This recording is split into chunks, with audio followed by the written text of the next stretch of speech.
woman comes running towards me. And I'm like, who is this? And she's like, here's a salad. You know how that Snickers commercial, when they say you're hungry, you need to eat a Snickers? I guess we had caused so much havoc when we spoke, she thought I needed a salad. So she ran up on me and handed me this salad, and I was like, I am kind of hungry, but that's not why I said what I said. And from then on, we ended up working on the Civil Rights Committee with Attorney General Mara Haley together. And then we realized we were so much alike, like, you know, our clapback is serious, and so we was texting each other. I supported her during the campaign. I endorsed her before Calvin. I just want to say that publicly. And without further ado, my sister, my friend, somebody I look up to who I think is amazing. Yeah. But most importantly, it feels good. I feel like the kid who's finally looking to see somebody that looks like them sitting in a seat. Yeah. Your district attorney, my district attorney, DA Rachael Rollins.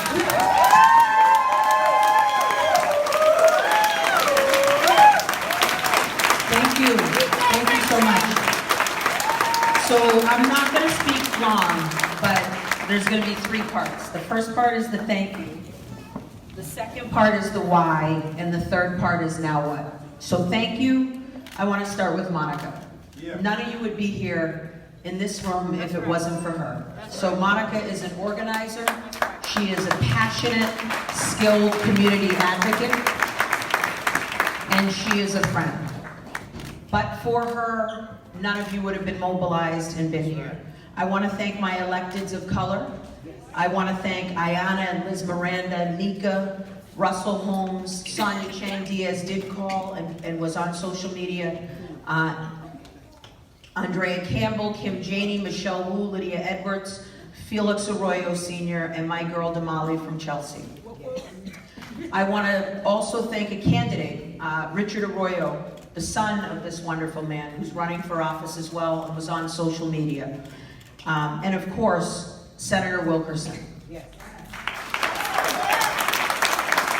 With respect to the organizations, I want you to know that the ACLU, the Charles Hamilton Houston Institute for Race and Justice, Lawyers for Civil Rights, the Massachusetts Organization for Addiction Recovery, and the NAACP New England Area Conference all wrote a letter to the governor.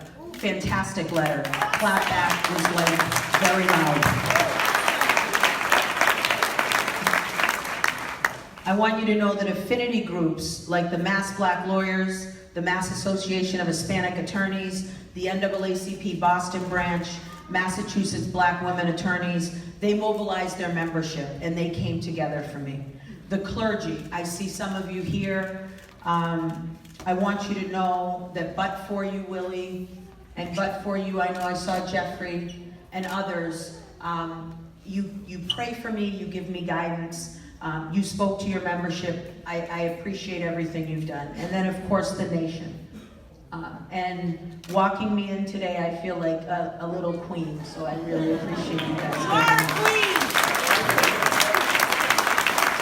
But I want you to know, with all of those things, why are we here? And if the media is here, I want you to listen, because they keep trying to say that I'm upset and I can't take criticism. I love criticism. It's my favorite thing. You're looking at your black female DA. I call Jeffrey Cooner. I speak to Howie Carr. I've been on Fox News with Tucker Carlson. That's okay. Hold on.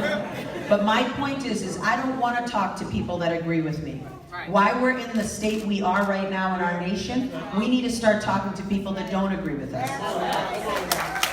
So in fact, I don't mind the letter that was sent. I don't like what happened before the letter. So I won with a mandate, and I am the first woman to ever have this position. And let me make something very clear to you. You were right. There is no way in hell that a secretary that reports to a governor sends a letter without the governor knowing. I can tell you that's true because the governor called me yesterday to apologize. We'll get to that later. But here's my point. The letter was sent without a phone call first. So I wrote this memo, and it is exactly what I promised I would do. That's right. So I don't understand why anyone is surprised. This is exactly who I was for March 15th, 2018. It just took me a little longer to write it down. And what I made sure I did was when I produced this 66 pages, it had evidence, it had data, and it was supported by what other people in this country are doing, because I knew they'd come for me. Now I can tell you what the Secretary's letter doesn't have: a single piece of data or evidence supporting it. So that's number one. But I actually had a copy of my memo hand-delivered to the Secretary with a note that I wrote and signed saying, I look forward to speaking with you about this, in the future. And what they chose to do was write a letter, hand-deliver it to me, at the same time they hand-delivered it to the press. And they CC'd the Attorney General, who, silence is assent. Haven't heard a thing from our Attorney General. The Mass District Attorneys Association, and the 3 chiefs of the courts that I operated. So what I want to give a shout out with is Tara from the Mass District Attorneys Association picked up the phone like a normal person and called me immediately to say, we're in receipt, can we talk about this? Had the Secretary or the Governor picked up the phone and spoken to me, sat down and said, we disagree with everything you're saying, and then written this letter, you wouldn't have heard a word from me. We are allowed to disagree with each other, but what you are not going to do is disrespect this office. So, and very candidly, it's not about disrespecting me, because I represent 185,133 people who voted for me. And what I will tell you is Secretary Turco got his job because he knows one person, the governor. He was appointed. We aren't equals. Okay? I have my job because the majority, up to the tune of 80%, voted for me to have this job. So that's number one.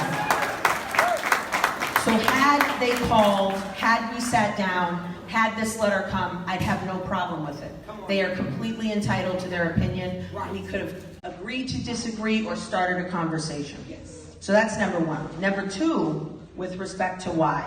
Isn't it so funny that when all of the male DAs before me had this discretion and were moving toward mass incarceration, the governor did not give a shit about that, okay?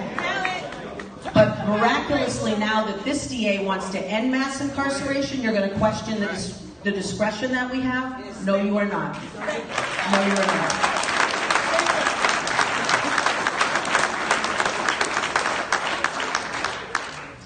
And what I can say, like I said to you before, is yesterday my phone rang,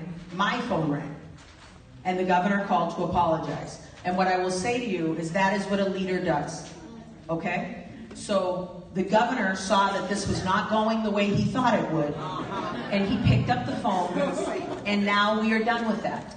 We're not going to talk about that anymore, because there's too much work to do with the system. So actually, Governor Baker has my respect, because he picked up the phone like a leader does. We had a conversation, which is nobody's business but ours, and now we are moving forward to help the communities that are impacted by the criminal justice system. And that's the why. But the now what for me, I spent close to 2 to 3 hours last night with Mayor Walsh and Commissioner Gross at a crime scene where a beautiful woman from Barbados, where my mother's family is, was murdered in gunfire. And I want you to know that as your DA, I am going to hold whoever did that accountable. That's right. They will be treated with dignity and respect. The process will be explained, but we are not going to be killing each other. We are not doing that. And if I am losing sleep and hopefully weight, maybe, but I am going to work tirelessly to make sure that the community feels and knows that we care about you. I chose to move to Roxbury, not West Roxbury. I chose to move to Roxbury. We are going to live there, me and my 3 girls. And I want the community to know that I care. I am going to show up. You might not be happy with what we're doing, but we're going to listen to you and we're going to try to make the situation better. So the homicide we need to talk about, we need to respect that family. To their credit, they said, I don't want any more prayers. I don't want any more hopes. Let's start changing the system and make sure we aren't killing each other. Number two, I do want you to remind me, or would like to remind you that I didn't start this. So people love to say, the Herald said I was enraged. I'm not enraged. This is how I talk, right? Number one. Number two, this is an example of when someone slaps you in the face and thinks you're going to turn away and cry, and you take your earrings off, roundhouse kick them in the face, and then punch them to the ground. Because that does not happen to you. So, I will tell you that I will always fight for what is right. You never have to worry about that. Come on now. If the secretary likes writing letters, which he obviously does, I encourage you to write to your governor and your secretary. That's right. And when you speak to Secretary Turco, who's responsible for the Department of Corrections, remind him that MCI Norfolk has water that makes Flint water look like Avion water. Okay? The water conditions at MCI Norfolk are terrible. Remind Secretary Turco that he's responsible for any number of state police scandals that are happening right now. Okay? And I will do my job, make sure that he's doing his. And I will be saying this to his face when he comes to meet with my staff next week. The last thing I want to say is look around this room. Because of Monica, because of the clergy, because of my electeds of color, and I see you beautiful right there. How are you? We mobilized in an instant. Know your power. Demand better. We can change things immediately. And the people that don't show up or are silent, which is assent, by the way, or the people that think they understand our community but don't have a single black secretary in their cabinet, you're not going to have a job pretty soon. Nobody. Because the people in this room are tired of it, okay? So, I'm not here to fight with people, but get out of my way. We are changing the system. I appreciate you very much. Thank you.